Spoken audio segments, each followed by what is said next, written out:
Okay, folks, reminders of him. This is your buddy Mike Messier, Mike's Instant Movie Review. I'm in beautiful Fayetteville, North Carolina. It's a very nice day. I probably don't even need this nice hat, but my hair's doing its own thing.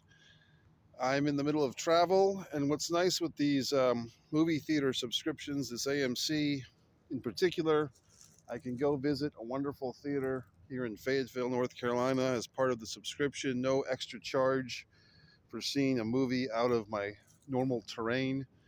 So I saw this thing, Reminders of Him, which I had seen the preview for several months ago, several times in the theater.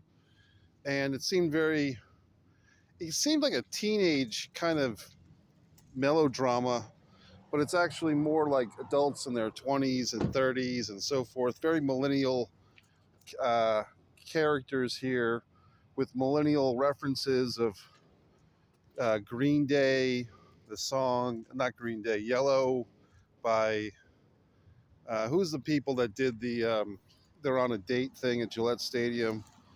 Uh, who's that band?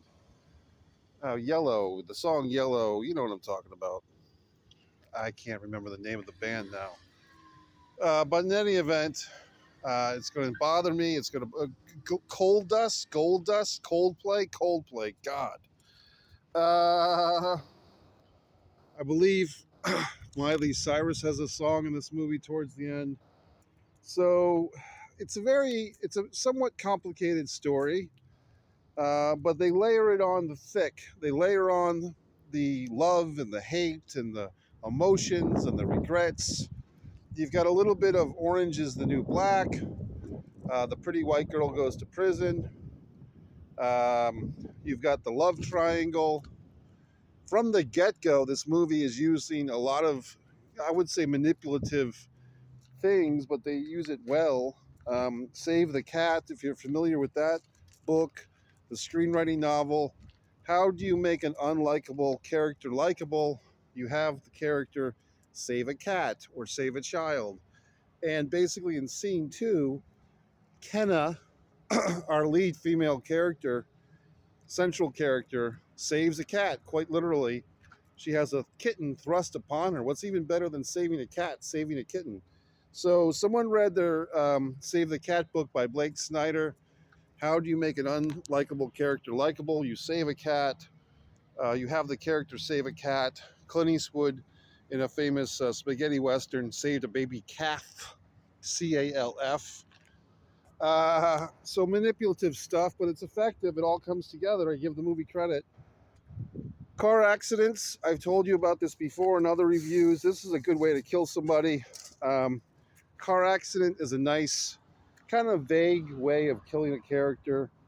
I think another thing this movie does effectively is you see the dead guy. Like in a lot of movies, there's a dead character that's referenced, and everybody's all bent out of shape because somebody's dead, and everybody's kind of living in the footsteps of the dead person, and we can't get over ourselves because the person's dead, and everyone's upset about it. And boy, they were such a great person, and life doesn't go on without that one particular person.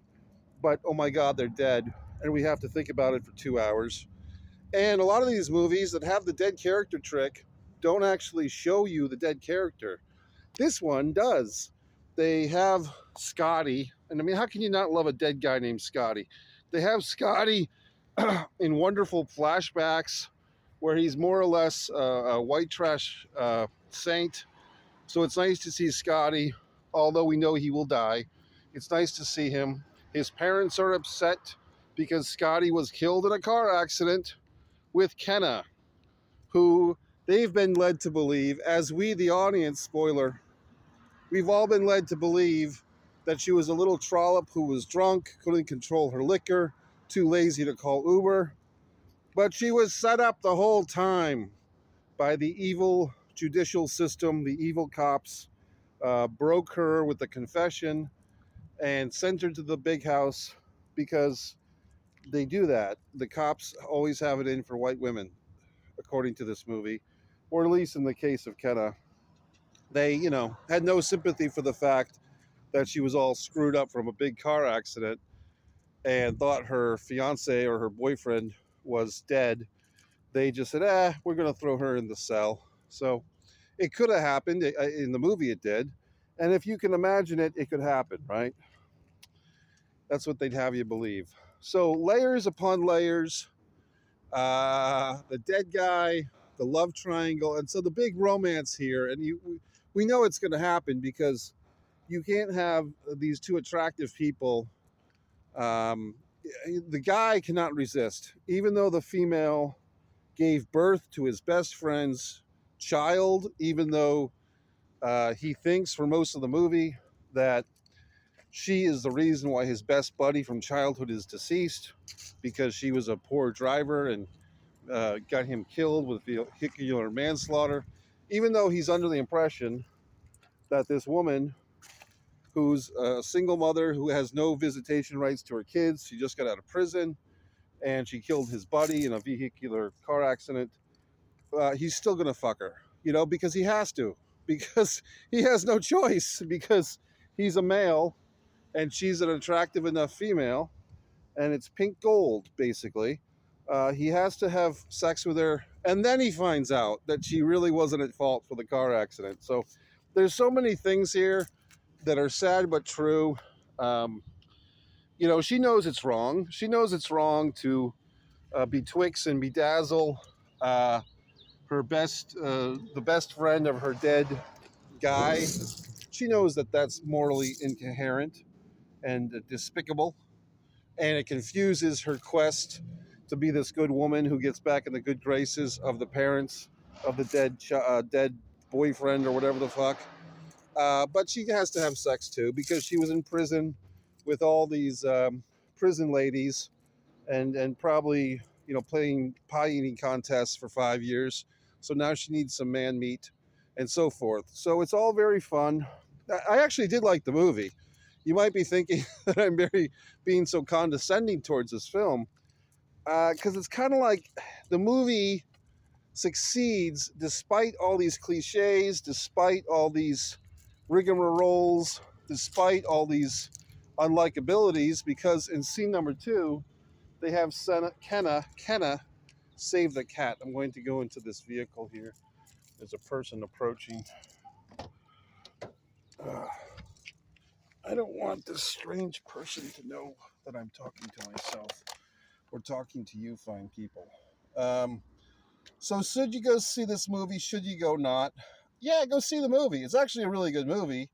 I would probably give it 4 out of 5 stars. It's just, if you're familiar with films, if it's almost like if you're familiar with films and you're familiar with how films can pull the heartstrings and good performances and good enough. Oh yeah, it also takes place in Laramie, Wyoming, which is already a town, sadly, that's basically known for one thing. If you're of a certain age and a certain information level of the news, Laramie is where I believe Matthew Shepard, a young man, was killed once upon a time. That's a real life story where there's been, I believe, many plays, the Laramie Project, and other things about the Matthew Shepard's story.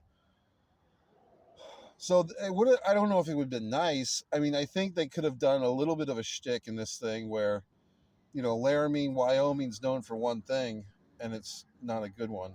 Like, they could have had something like a little tip of the hat to that, but they didn't.